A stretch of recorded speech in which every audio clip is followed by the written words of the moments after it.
see. So, yeah, a lot of light. So back to the world of visible light, this narrow bandwidth. So is my presentation up? Yep. So yeah, to all of us, this is a very special day, May 16th. It's the first International Day of Light for many, many reasons. This is a special day. To us, it's also a special day because after having been for 127 years Philip Lighting, today we are reborn under a new name. So 2 years ago, we went as a separate company to the stock market, and part of that agreement was that we had to change, that we were going to change our name. And what I would like to do is to show you in a short movie, 1.5 minutes, why this is all relevant.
Thank you.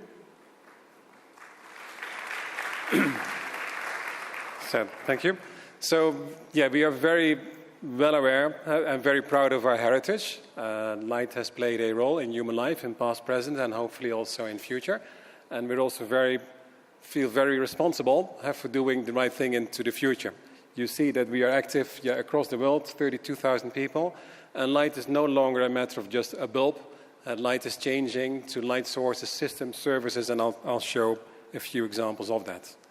So in a way, the story of light, of visible light, is the story of mankind. You can see that once we started using natural light, evolution occurred. When we acquired cognitive abilities and started using artificial light, maybe first torches and other things, and then development started differentiating from all the other species on the planet.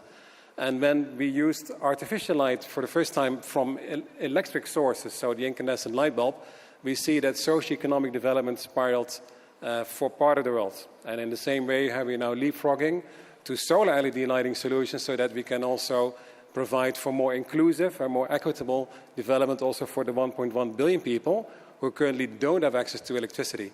But you see also we are quickly moving to connected lighting, and there are some examples there. You should imagine that lighting, so the whole electricity network in homes, in cities and in buildings, is based on that very first service, light, that we so often take for granted. And with the move to connected LED lighting, so lighting digital, you could say lights become little chips, little computers, this is becoming also the backbone of the IoT.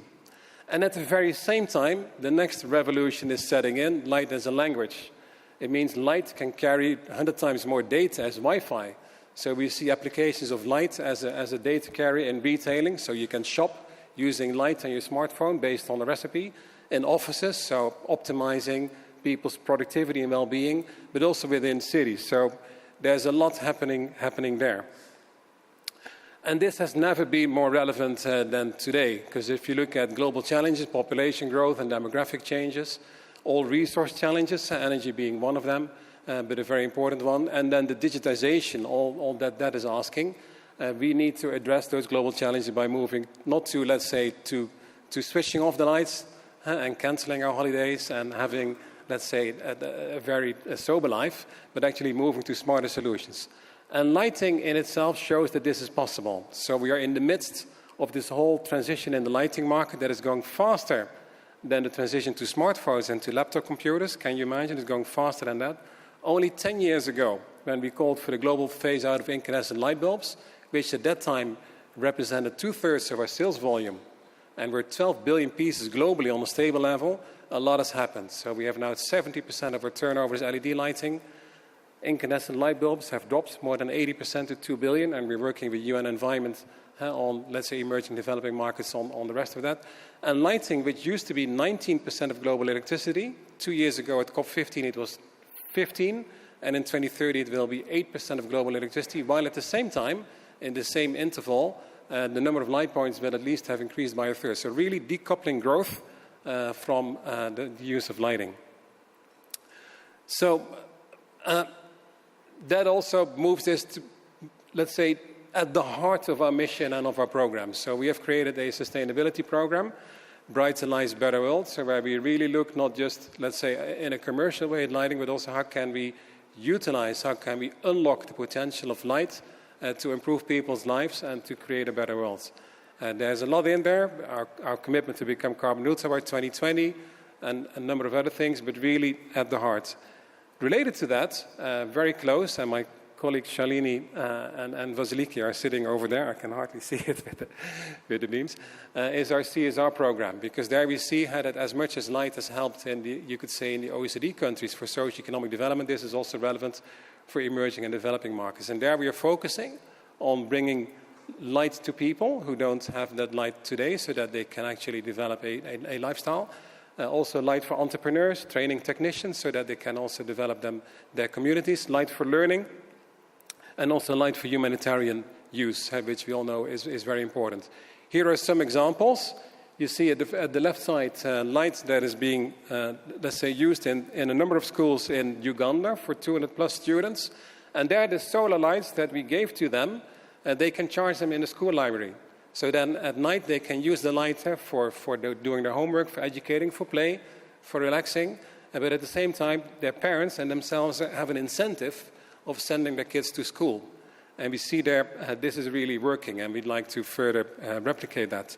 In the middle, so lighting for humanitarian relief. So in 3 schools in Lebanon, so with Syrian refugees, we've provided light for schools so that also children can learn, and particularly that the children of these refugees don't become part of, let's say, of a lost generation. So very, very important. And the last one is a program on volunteering in Pakistan, where all our employees were mobilized, explaining lights, energy efficiency, tackling climate change, and all that to, I would say, very enthusiastic and very engaged children who know exactly what the world needs today and tomorrow.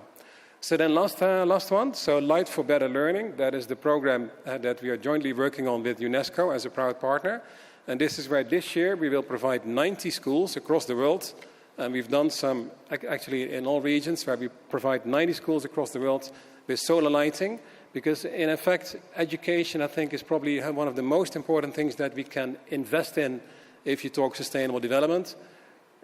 It's relevant in terms of, let's say, economics, reducing carbon emissions, but most of all, we're also helping people to provide a livelihood on the place where they would prefer, let's say, to develop and to live and to foster the next generation, and that's the place where they were born. So in that sense, also developing local livelihoods is a little drop in the ocean that we can contribute to counter the growth of migration. So we're very proud to work on this with UNESCO, and with the International Day of Light being a recurring event every year. We look forward to sharing developments in these programs with you and with many more beyond this room that we are now in. Thank you very much.